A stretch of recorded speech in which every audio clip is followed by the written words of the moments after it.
Muy buenas noches, doctor y compañeros. Mi nombre es Sergio Arias, estudiante de licenciatura en Filosofía. Me encuentro cursando el curso de Epistemología e Historia de la Pedagogía. El día de hoy voy a hablar de la pedagogía fronteriza.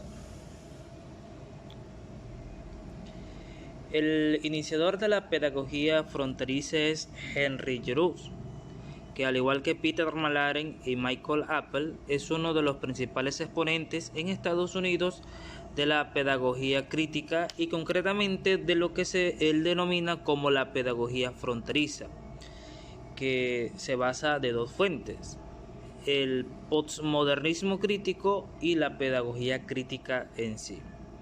Entonces, el postmodernismo crítico plantea la necesidad de desterritorializar el plano de la comprensión cultural dominante y, en consecuencia, el rechazo de la idea de un sujeto unificado y racional. Como le dice, sacar de un contexto territorial la educación. Y la pedagogía crítica ve a la educación como una práctica político, social y cultural, a la vez que se plantea como objetivos centrales el cuestionamiento de la forma de subordinación que crean inequidades. Es decir, la pedagogía crítica nos dice que la educación va más allá que un simple salón de clases, sino que va mucho más allá. Por eso es que Henry Jarosz le dice la pedagogía fronteriza, es decir, la pedagogía de los límites, superarlos. Bueno, entonces esta pedagogía crítica tiene como metodología desarrollar condiciones en las que los estudiantes puedan leer y escribir dentro y en contra de los códigos culturales existentes. Segundo, crear espacios para producir nuevas formas de conocimiento, subjetividad e identidad. Y tercero, para lograr sus objetivos, acentúa el lenguaje de lo político al examinar cómo las instituciones, el conocimiento y las relaciones sociales se escribe en el poder de manera distinta.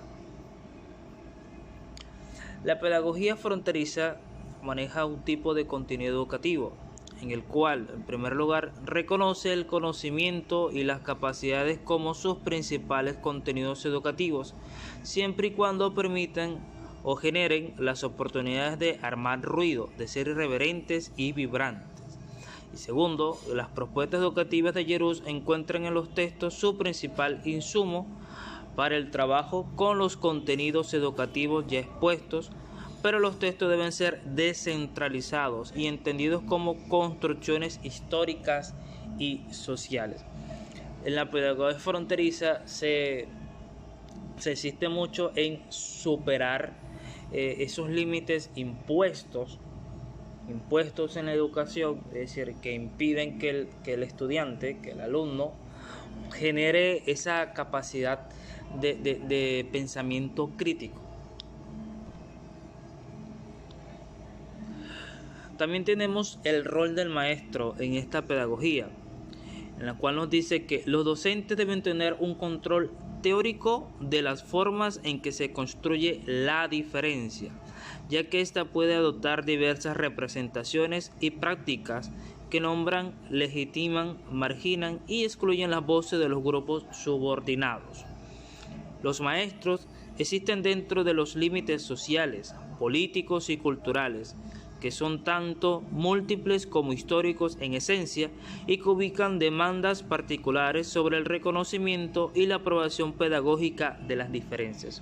Entonces, lo que nos dice acerca del rol del maestro es que debe saber manejar las diferencias dentro del aula. Es decir, por ejemplo, se nos está insistiendo mucho acerca de una educación que sea heterogénea, que sea diversa. Y en el rol del maestro debe cumplir que tenga esa capacidad de poder manejar las diferencias sociales, culturales, históricas. El maestro debe estar capacitado para poder escuchar todas esas voces distintas dentro de un salón de clases. Por último, tenemos el rol del estudiante. El alumno se debe concebir como el que cruza frontera, como gente que entra y sale de los límites construidos en torno a coordenadas de diferencia y poder. Ser capaz de escribir, Hablar y escuchar en un lenguaje en el que el significado se haga de múltiples acentos, sea disperso y se resista a cierres permanentes.